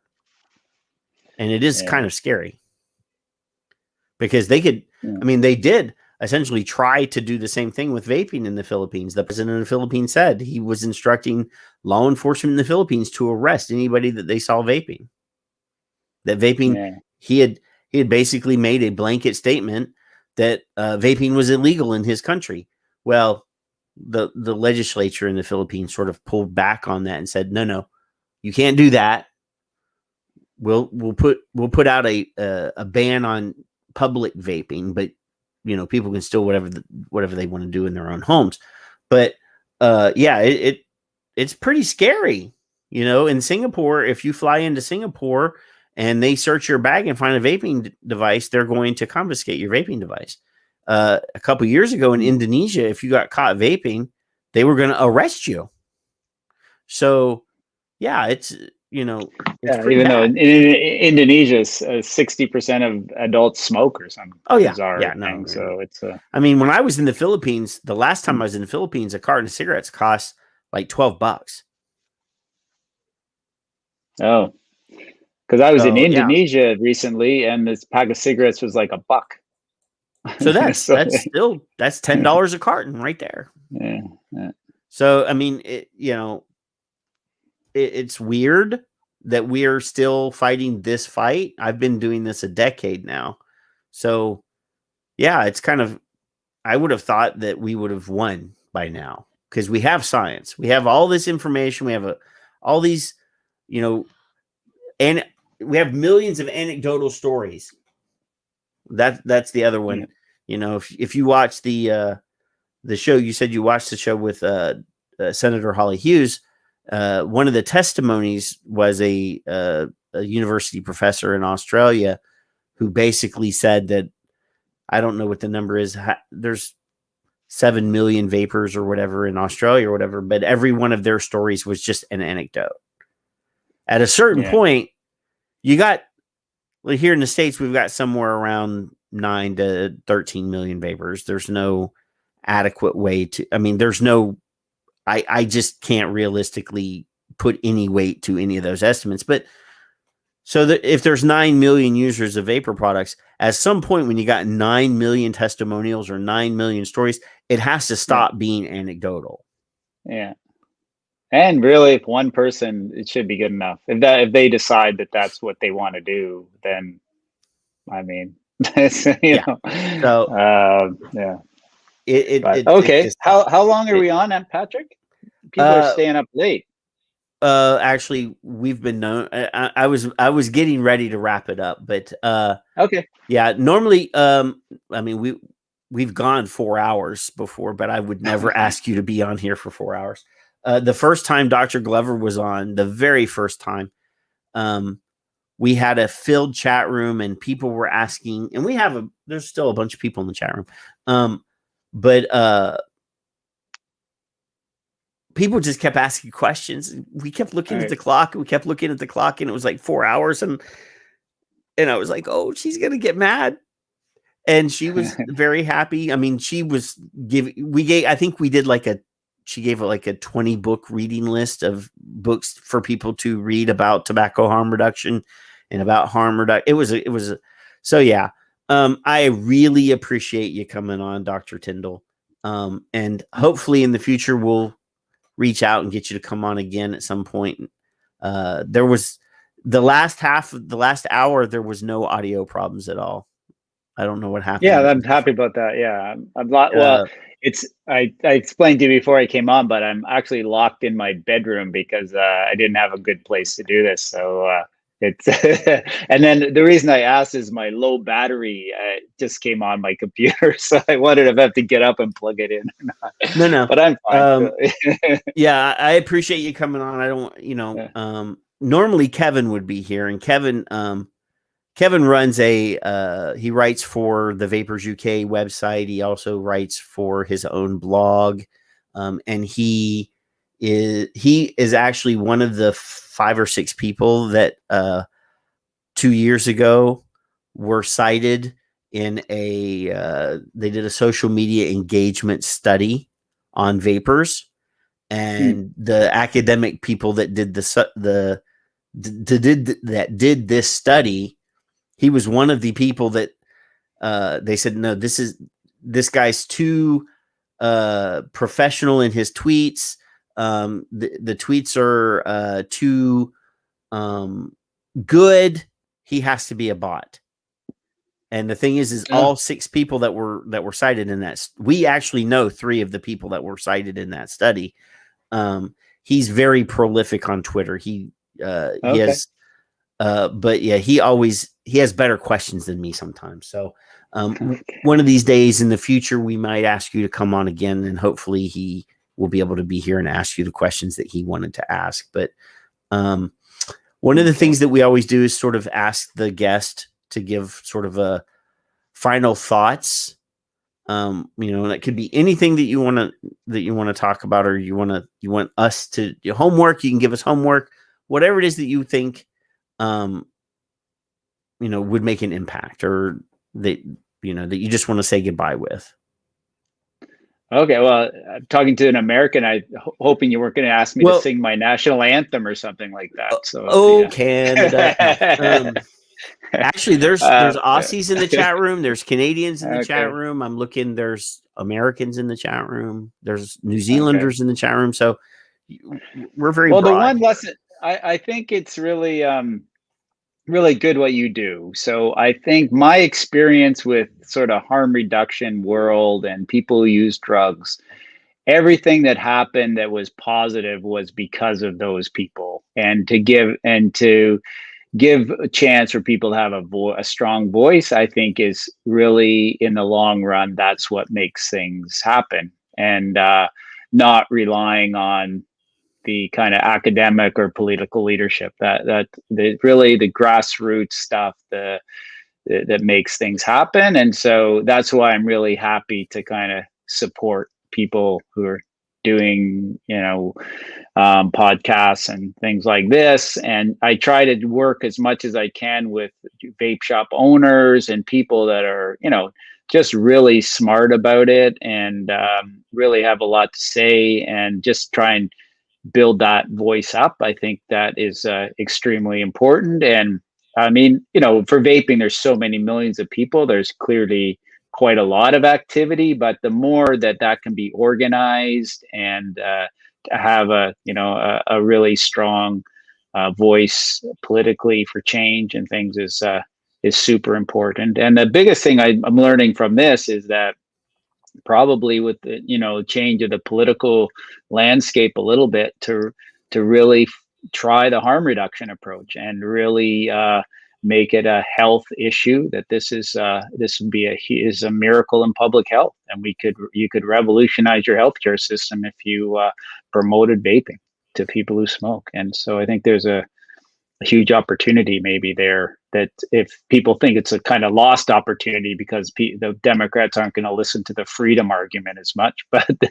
the health, this is to me like the health issue of the century. What we can actually make a huge impact on health outcomes in the world is by reducing smoking or stopping cigarette smoking. So I think, I just encourage you to continue what you're doing and try and get people's voices out there, and really a united front that you don't have to die by smoking, and there's an alternative, and you need to be able to pursue that and enjoy it as much as you can.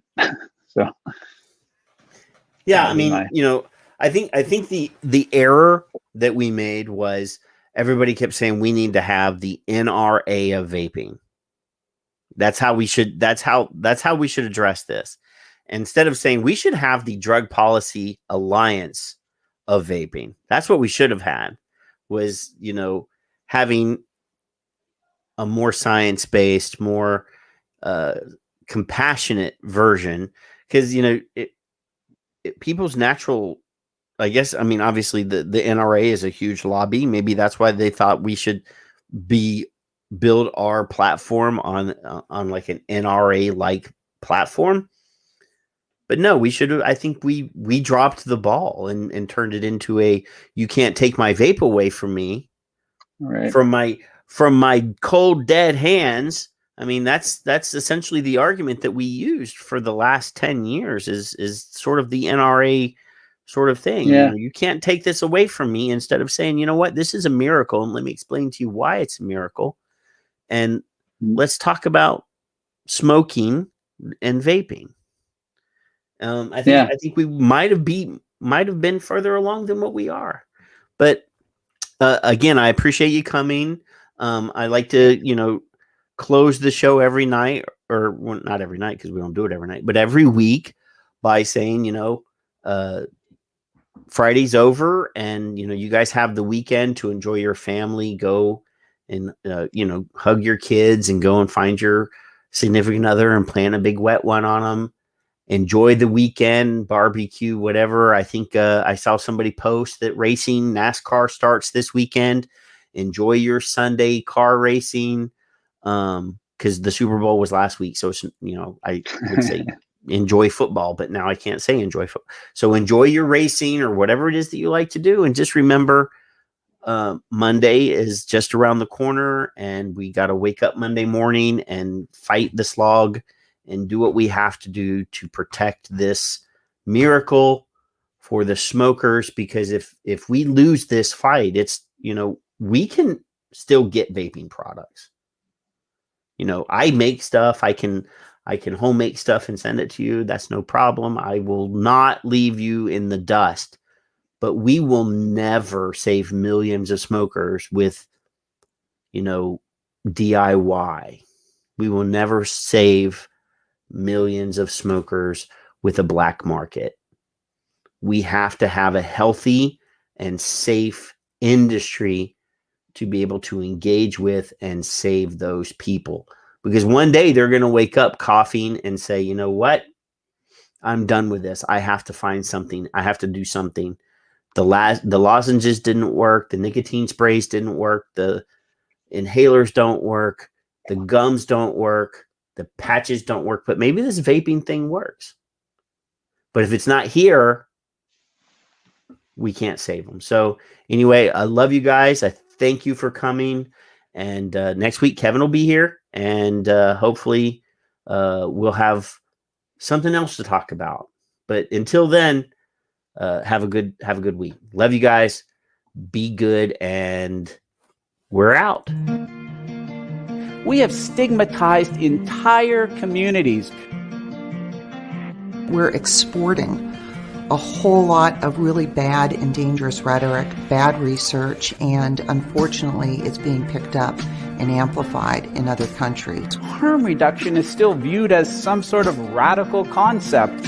Why do we ignore countless personal stories and overwhelming scientific evidence that harm reduction works? Never forget the elephant in the room. It's actually such a big elephant that I don't think people can even breathe in that room. It's such a huge elephant. It's the number one preventable cause of death in Australia. So when you are taking a precautionary approach, when you're like, no, we just don't know enough, I just tell them, shut up, because that just, I don't know, is killing people right now.